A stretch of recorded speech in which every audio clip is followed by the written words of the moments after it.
What's going on, my friends? I hope this light isn't too bright here. I think we'll have to do that. That's a lot better there. You know me, I just get on and talk.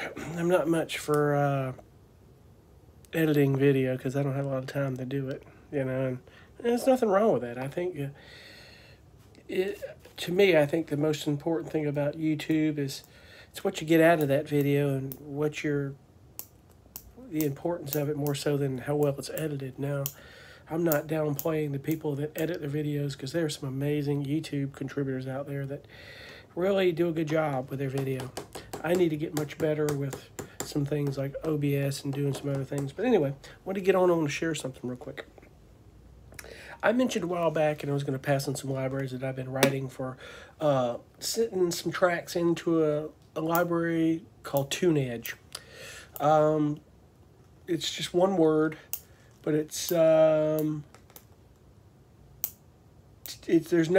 only one E. It's Tunedge, tunedge.com. So I'll put a link in the bottom of this video, but give you an option to non-exclusive or exclusive. I do exclusive because I just think you're going to have better value with that. That's just my experience. Everything exclusive has gotten placed.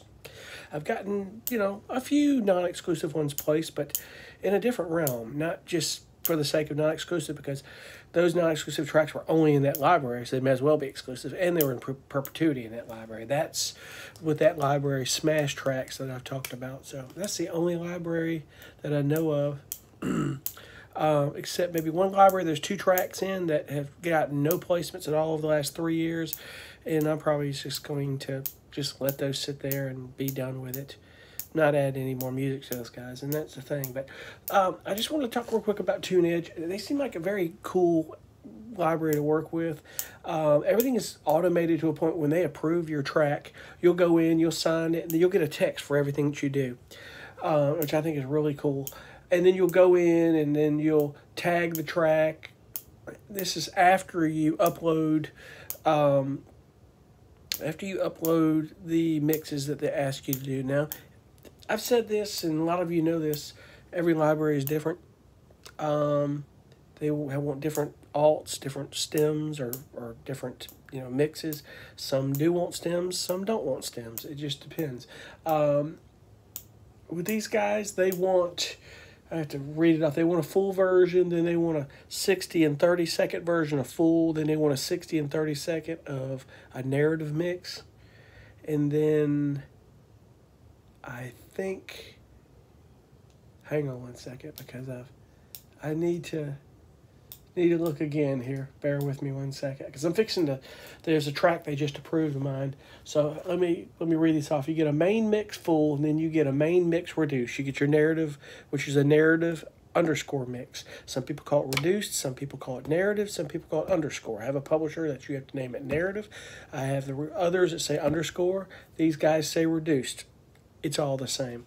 So you've got a main reduced, main mix full, then you got a 60-second full, 60-second reduced, 30-second full, 30-second reduced. And if you want to upload your stems, you can do it. If I have few enough stems, I will upload those stems, because some of your stems can become a mix, becomes an option. And the more options you give an editor, the better it is. And we'll talk more about that later, because about how they look at your waveforms and stuff, because it was talked about by a video I saw the other day on Taxi TV on YouTube, and you may have seen an interview with the couple that just put that book out called Hey, That's My Song. I ordered the book, and I'm going to read it. And when I read it, I'll do a review. I'll tell you about it. And, I've been doing this a while, but I still am glued to YouTube and follow these guys. I still read books sometimes if I feel it's something that's beneficial, because you never know. There's always someone else's success. There's always something, a little nugget of something that you didn't know, or something that really help you or inspire you. There were some things they said yesterday that really inspired me. There's techniques that they do, and they work as a team, which is, there's a benefit there, which I kind of wish I had a woman in my life that was good at production music or in on this with me. It'd be a cool partnership. I think it'd be great. But that doesn't always work, and it doesn't have to be that way. So, but they work well together, and I probably have seen these guys at the Production Music Conference. I just never talked to them or met them.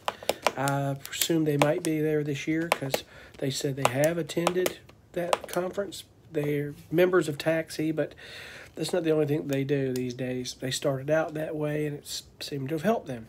Again, you don't have to be a member of Taxi to watch it on YouTube or get any benefit out of that. But I'm going to read the book, and I'll pass it on to you guys. I'll let you know how that goes. It's either good or bad. Or I got it. Even if I didn't get anything out of it, I already knew.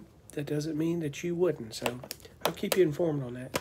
And we'll talk about that because they talked about a lot of editors reading waveforms before they even hit the play button and a lot of stuff that they know of. And I believe that to be true with a lot of music I've done. And I've learned a lot from that. So it's all about what it is, my friends. But anyway, I wanted to pass on Tunedge. I'm going to put a link below of this video. I think they're a pretty good library to work with as for the process of getting your stuff uploaded. Based on my experience, I would suggest you go exclusive with it, but they give you the option. You can go. They also have a section where you opt in, and what that is like needle dropping and stuff. You definitely want to opt in on all of that stuff because you want to expand your opportunities. You want to give them as much leeway and as much freedom to do what they need to do with your track to get placements. You know, I talked about that before, you know. That's up to you personally if you know, if there's something you don't want placed in certain, you know, TV shows or certain things. That's a personal thing, whether, you know, that's a part of that, you know, you're not giving up your total rights to your music. There's a legal right to give them the opportunity to administer your music, and that's what that is. I will say further on my last video, some people may not understand. I think the biggest point of my last video is just make sure you read your contract so you know what you're signing, so you know that, you know, if you're getting sync money up front, you're giving up your future sync fees. Now, let me reiterate something I didn't on the last video. I'm not a hypocrite here. I wouldn't totally give it up, but, you know, if you're just giving me $100 a track, I'm more inclined to waive that and go with the sync fees and do exclusive non-buyout, because the future sync fees could be a lot more. But the back end, I've had tracks were a lot more than what that sync fee could have been, more than $500. You just don't know where stuff's going to end up. Now, what I will say is if you get with the library, it gives you 100% of your writers, and they give you $500 a track, and they tell you, hey, get as much as you can to me a month, you know, indefinitely. We'll give you $500 for every track you do. And, you know, the only caveat is that the only difference maybe is that you're waiving your future sync fees. Well, if you look at what you'd be making a year on doing that, I'd take the sync fees up front and you're still getting 100% royalties on the back end. I'd say that's worth it, because look how much, if you were giving them 5-10 tracks a month, 15 tracks a month at $500 a track, yeah, I'd say those sync fees are worth it. But the problem is, and this was said the other day, I think Jesse at Sync My Music said this. He said, how often does that happen? How rare is it? If you ask around, not a lot of people will even tell you. It's probably, you know, there's either a certain few that are getting that, and there's a reason, because they take everything they do and they place everything that they send them. But not to say that it doesn't happen, because it does. The only company I know of that's paying you $500 a track is Epidemic Sound, and you know my take on that company.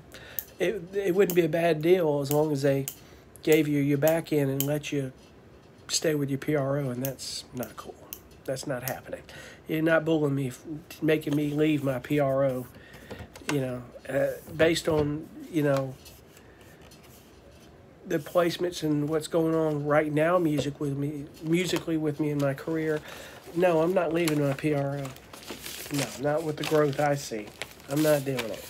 That's long term. So, but that's a whole other conversation we've had, and, you know, but at the end of the day, you do what works best for you. I'm not going to put you down if you do or don't. I'm just telling you, think about these things that you get into. You got to read your contract and understand the differences and make that choice. I have done, like I did last year, I think about 5 or 6 tracks that were a complete buyout, and I don't think it was enough to warrant to do it again. I'm just not keen on giving my music away and never seeing a back end on it for, you know, very little per track. It'd have to be $1,000 a track for me to do that, and I'm not doing that. I did it as like, okay, maybe I'll look out for them, they'll look out for me, but I think it's more if they just want to get a lot of music of their own in the catalog to benefit themselves sometimes, and sometimes they think that, you know, the production companies they work with want to own a lot of their music, and apparently it's sometimes they get production companies that want to buy music from them more so than anything, and that happens. But I don't choose to really do a lot of that. I don't see the value long term in that, because those 6 tracks I did last year by now probably could have been giving me royalties for what they paid me for them already. And you got to think about those things. Think about it. So anyway, anyway, I'm getting off, but it's Tunedge Music. I'm going to put a link to it. Now, they have a main web page, but your artist thing, you can go in and just open up an account. It doesn't, just like any other publisher, besides some, it doesn't cost you anything. Go to, I'll put the link for artist submissions. It's portal.tunedge.com, and it's tune with one E, TUNEDGE.com, and I'm going to put a link below.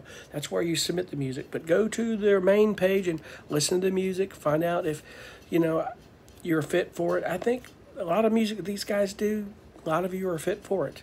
They have a wide range of music. They took a rock track from me not too long, and they've taken 5 or 6 tension tracks from me here, so we'll see. I'll put 15 or 20 in there. We'll see if they get placed, and we'll see what next year brings for Tunedge. See, we can gauge this being another library to put music in. You know, that's what it's all about. Anyway, I'm jumping off. Hope you guys are well. We'll see you on the next video. Be cool. Thanks. Bye.